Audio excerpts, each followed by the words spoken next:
এই যে মেলার আয়োজন, পূজা পার্বণ, কি এগুলোর দরকার আছে? মেলার আয়োজন করা উচিত?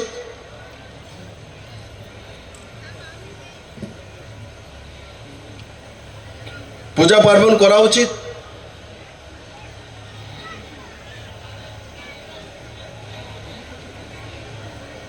কেন এই প্রশ্নগুলি বলি?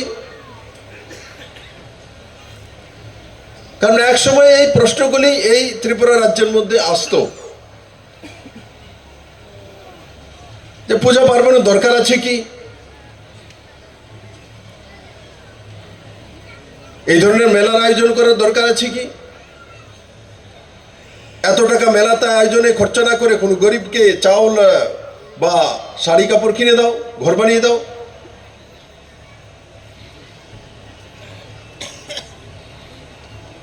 কারা বলতো? কেন বলতো?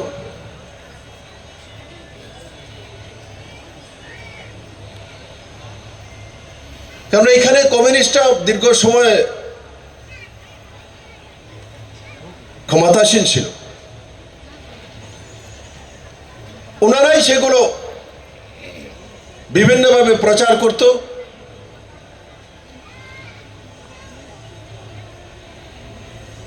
এবং এগুলির কোনো প্রয়োজনীয়তা নেই তার বিষয়ে প্রচার প্রসার করা হতো।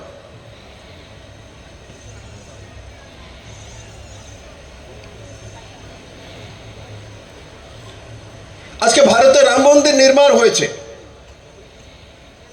নরেন্দ্র ভাই মোদীর নেতৃত্বে, যখন ভারতীয় জনতা পার্টির একক সংখ্যাগরিষ্ঠ সরকার আসে তখন রাম মন্দিরের নির্মাণ হয় বিনা রক্তপাত। আর আগে যখনই রাম মন্দির নির্মাণ করার জন্য কর্ষকরা যেত অযোধ্যায়, রক্তপাত হতো, দাঙ্গা হতো, হিন্দু মুসলমান বড় মাত্রায় মানুষ প্রাণ হারিয়েছে, লাখো লাখো মানুষের জীবন বলিদান হয়েছে। কিন্তু এমন কি হয়ে গেল নরেন্দ্র ভাই মোদীর নেতৃত্বে একক সংখ্যাগরিষ্ঠ ভারতীয় জনতা পার্টি সরকার আসার পর সেখানে বিনা রক্তপাত রাম মন্দির নির্মাণ হয়ে গেছে, রামলালা বিরাজমান। একই তো অযোধ্যা, একই তো ভারত, আগেও তো প্রধানমন্ত্রী ছিল, আগেও তো মুখ্যমন্ত্রী ছিল উত্তরপ্রদেশে। তার আগে হয়নি কেন? তার আগে কোনো রক্তপাত হতো? তার আগে কোনো লাখো ভক্তের জীবনাবসান হয়েছে, বলিদান হয়েছে?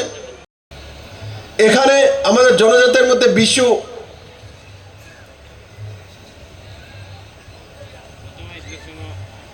যদি দক্ষিণে চলে যায় পোঙ্গল, পাঞ্জাবে হরিয়ানা চলে যায় বৈশাখী, লোরি। তার মানে ভারতবর্ষের প্রত্যেকটা প্রান্তে উত্তরায়ণের সময় নতুন ফসল আসার পর সেই দিনটাকে সংক্রান্তি হিসাবে জম্মু কাশ্মীর থেকে তামিলনাড়ু আর গুজরাট থেকে মণিপুর সবাই মানায়। এটার জন্য কোনো কানুন বানানো আছে? ভারতীয় ন্যায় সংহিতার মধ্যে তার কোনো প্রাবধান আছে? না। এই পূজা পার্বণ সাংস্কৃতিক ব্যবস্থা আমাদেরকে এক জায়গায় সামাজিক বন্ধন মিলন তার মধ্যে ধরে রাখে। জনতা পার্টির সরকার আসে বলে আমরা এই শব্দগুলি এখন কম শুনি, এরা বলে না। এখন আপনাকে বলবে না মন্দিরে যাবেন না,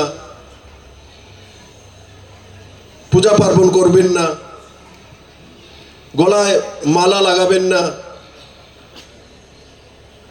পিতামাতা মৃত্যুর পর মাথা মুন্ডন করার দরকার নেই, শ্রাদ্ধ শান্তির প্রয়োজন নেই।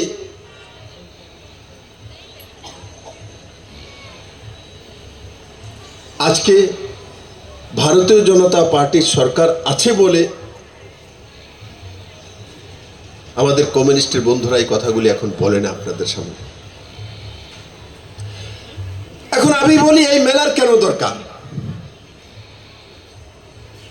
কি এই মেলার যে আয়োজন করা হয়েছে সরকারের তরফ থেকে বা সমাজের যারা বিশিষ্ট ব্যক্তি তাদের মাধ্যমে, এগুলো একট্টা করে গরিবকে দান করে দিলে সমস্যার সমাধান হয়ে যাবে?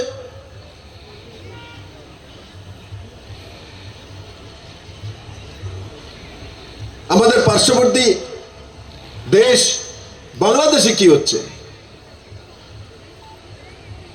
সেখানে তো মেলা করতে পারছে না। সেখানে তো ইস্কন টেম্পলের যে পূজারী তাকে খুন করা হয়, উলুধ্বনি দিলে তাকে মেরে ফেলা হয়।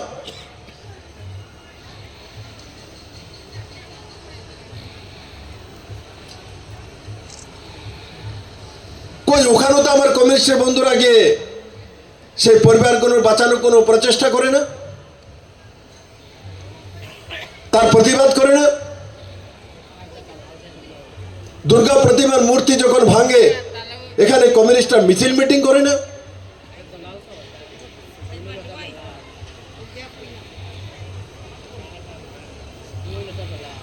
সময় থাকতে নিজের বুঝ বুঝে নিতে হয়, সময় হারিয়ে যদি নিজের বোঝার চেষ্টা করি তো যেটা বাংলাদেশে হচ্ছে সেটা হয়।